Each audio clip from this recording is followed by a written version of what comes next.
নমস্কার, welcome to পুতুল ভান্ডারিস kitchen. আজকে একেবারে লাল লাল পাতলা করে খাসির মাংস ঝোলের রেসিপি আপনাদের সঙ্গে শেয়ার করব।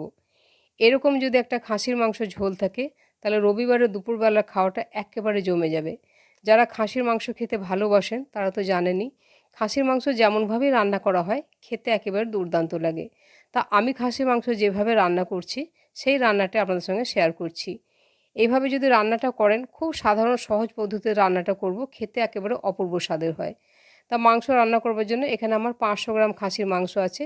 মাংসটাকে রান্না করার আগে খুব পরিষ্কার করে ধুয়ে জল ঝরিয়ে নিয়েছি। এই মাংসগুলো একটু হাড় কম থাকে, আর এইগুলো রান্না করার পরে ফুলে একেবারে দ্বিগুণ হয়ে যায়, তাই এই মাংসগুলো খেতে খুবই ভালো লাগে।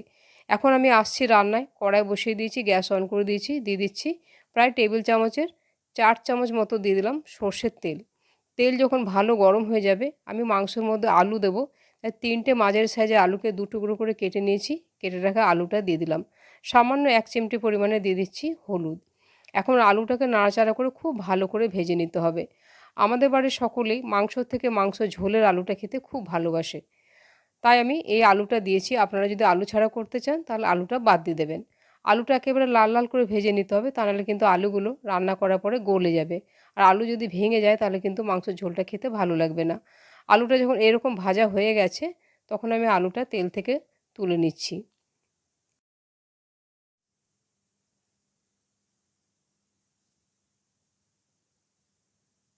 আলুগুলো তুলে নেওয়ার পরে ওই তেলের মধ্যে সামান্য পরিমাণে একটু চিনি দিয়ে দিচ্ছি। চিনিটা একটু ক্যারামেল হতে দেবো কম আছে।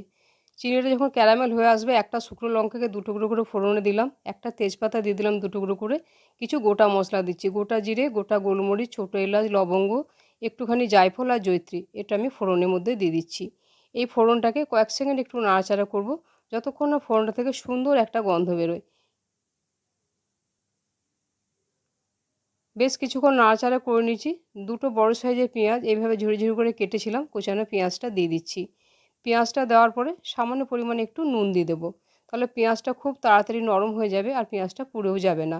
গ্যাসের আঁচ এখন আমি একেবারে কমিয়ে দিয়েছি। কম আঁচে পেঁয়াজটাকে বেশ কিছুক্ষণ একটু নাড়াচাড়া করে নেব।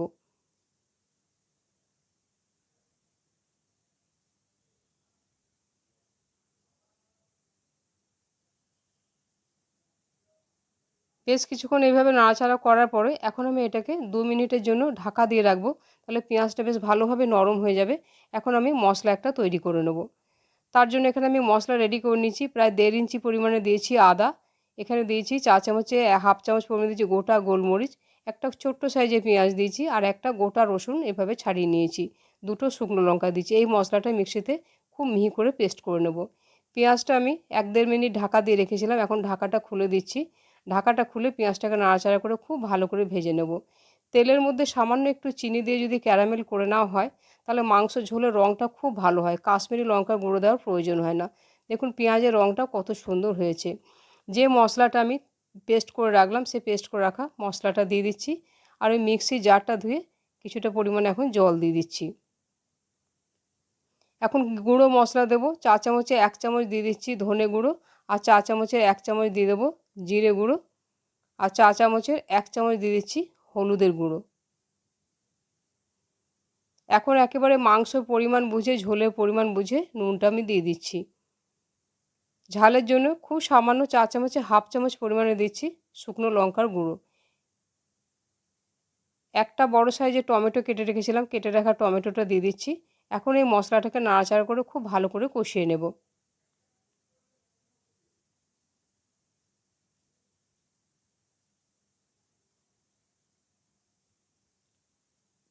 বেশ কিছুক্ষণ এইভাবে নাড়াচাড়া করার পরে এই মশলাটাকে কম আঁচে আমি 2 মিনিটের জন্য ঢাকা দিয়ে রাখবো, তাহলে মশলাটা খুব ভালোভাবে কষানো হবে, টমেটোগুলো গলে যাবে। 2 মিনিট আমি ঢাকা দিয়ে রেখেছি। 2 মিনিট পরে ঢাকাটা খুলে দিচ্ছি। ঢাকাটা খুলে দেওয়ার পরে মশলাটাকে নাড়াচাড়া করে ভালোভাবে কষিয়ে নিচ্ছি। মাংসর মশলা যত ভালো কষানো হয় ততই মাংস রান্না খেতে খুব ভালো লাগে। বেশ কিছুক্ষণ এভাবে কষাচ্ছি। আস্তে আস্তে মশলা থেকে তেলটা যখন ছাড়তে শুরু করবে তখন আমি মাংসটা দিয়ে দেব। মাংসটা খুব পরিষ্কার করে ধুয়ে জল ঝরিয়ে রেখেছিলাম। এখন মাংসটা দেওয়ার পরে কাজ হচ্ছে খুব সময় নিয়ে আস্তে আস্তে মাংসটাকে খুব ভালো করে কষাতে হবে। যত ভালোভাবে মাংস কষানো হবে ততই মাংসর স্বাদ ভালো হবে। ওপাশে আমি গরম জল বসিয়ে রেখেছি, সামান্য পরিমাণে একটু গরম জল দিয়ে দিলাম। আর কষাবার সময় অবশ্যই গরম জল দিতে হবে। গরম জল দিয়ে মাংস কষালে মাংসর রং আর স্বাদ দুটোই খুব ভালো হয়। খুব ভালো করে কষাচ্ছি, আবারও সামান্য করে একটুখানি গরম জল দিয়ে দিচ্ছি। বারে বারে একটু করে গরম জল দিয়ে কষাতে হবে। যখনই জলটা শুকিয়ে যাবে তখনই আবারও গরম জল দিতে হবে।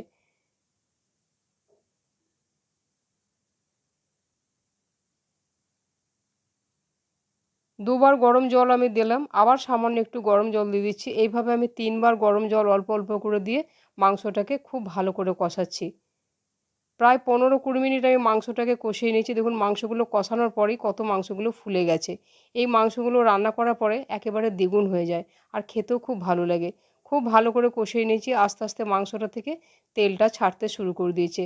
এখন আমি পরিমাণ মতো দিয়ে দিচ্ছি গরম জল। আপনারা যেরকম ঝোল রাখতে পছন্দ করবেন সেই পরিমাণ বুঝে গরম জল দিয়ে দেবেন। আমি একটু মাংসটা ঝোল রাখবো, সেই পরিমাণ বুঝে জল দিয়ে একবার ভালোভাবে মাংসটাকে নাড়াচাড়া করে দিলাম। এপাশে আমি গ্যাস অন করে একটা প্রেসার কুকার বসিয়ে দিয়েছি। প্রেসার কুকারে মাংসটা এখন আমি ঢেলে দেবো। এখন গ্যাসের খুব ক্রাইসিস, চাইলে কড়াইয়েও রান্না করা যায়, কিন্তু প্রেসার কুকারে করলে গ্যাসটা কম লাগবে, তাই প্রেসার কুকারের মধ্যে আমি দিয়ে দিলাম। এখন কম আঁচে এটাকে আমি ঢাকা দিয়ে ততক্ষণ সেদ্ধ করব যতক্ষণ না মাংসটা ভালোভাবে সেদ্ধ হয়ে যাচ্ছে। কম আঁচে আমি প্রায় 10 মিনিট আমি বসিয়ে রেখেছিলাম। 10 মিনিট পরে আমি প্রেসারের সিটিটা খুলে দিচ্ছি। সিটিটা খুলে এখন আমি একবার দেখে নেব যে মাংসগুলো কীরকম সেদ্ধ হয়েছে। দেখুন কোনো কাশ্মীরি লঙ্কার গুঁড়ো দিইনি, কিন্তু ঝোলের রঙটা কত ভালো হয়েছে। আর একটা কাঁটা চামচ দিয়ে দেখে নিলাম, খুব সহজেই কাঁটা চামচটা ভেতরে ঢুকে যাচ্ছে, মানে মাংসটা খুব ভালো সেদ্ধ হয়ে গেছে। এখন আমি যে আলুগুলো ভেজে রেখেছিলাম সেই আলুগুলো ঠিক এই সময় দিয়ে দেবো। আলুটা দেওয়ার পর এখানে আমি দিয়ে দিচ্ছি 5-6 কোয়া বেশ মোটা মোটা রসুন। যদি গোটা রসুন থাকে আপনাদের ছোট, গোটা রসুন চাইলে দিতে পারেন। এই রসুনটা দিলে এগুলো ভাতে মেখে খেতে খুব ভালো লাগে। এখন আলু আর রসুনটা ঝোলের মধ্যে ভালোভাবে ডুবিয়ে দিয়ে আবার এটাকে কম আঁচে জাস্ট 5 মিনিটের জন্য আমি একবার ঢাকা দিয়ে দেবো। খুব বেশিক্ষণ ঢাকা দিয়ে রাখবো না, তাহলে আলুগুলো গলে যাবে। 5 মিনিট পরেই আবার আমি প্রেসারের সিটিটা খুলে দিয়ে এখন আমি ঢাকনাটা খুলে দেবো। এখন আমি দেখে নেবো চেক করে যে আলুটা সেদ্ধ হয়েছে কিনা। আলুটা খুব সুন্দর সেদ্ধ হয়ে গেছে, অথচ বেশ গোটা গোটা আছে, এরকমই যেন থাকে আলুগুলো। এখন ওপর থেকে সামান্য পরিমাণে একটু গরম মশলা গুঁড়ো দিয়ে দিচ্ছি। আর এখানে যদি চা চামচের হাফ চামচ একটু গাওয়া ঘি দেওয়া যায় তাহলে খেতে খুব ভালো লাগে। সামান্য একটু গাওয়া ঘি এভাবে দিয়ে দিলাম। সমস্ত কিছু একবার ভালোভাবে মিশিয়ে দিয়েছি। এখন ওপর থেকে সামান্য একটু কোচানো ধনেপাতা দিলেই একেবারে এটা গরম ভাত দিয়ে খাওয়ার জন্য রেডি। ধনেপাতাটা দেওয়ার পরে একবার হালকা হাতে নাড়াচাড়া করে ভালোভাবে মিশিয়ে দেবো। এখন মাংস ঝোলটা আমার খাওয়ার জন্য একেবারে তৈরি হয়ে গেছে। আজকের এই মাংস ঝোলের রেসিপি দেখার পর একটা লাইক, শেয়ার, কমেন্ট করতে ভুলবেন না। আর আমার চ্যানেলটিকে সাবস্ক্রাইব করে নেওয়ারও অনুরোধ জানালাম। রান্নাটা সম্পূর্ণ দেখার জন্য ধন্যবাদ। তাহলে আবার অন্য কোনো দিন দেখা হবে অন্য কোনো রেসিপিতে। সবাই ভালো থাকবেন। নমস্কার।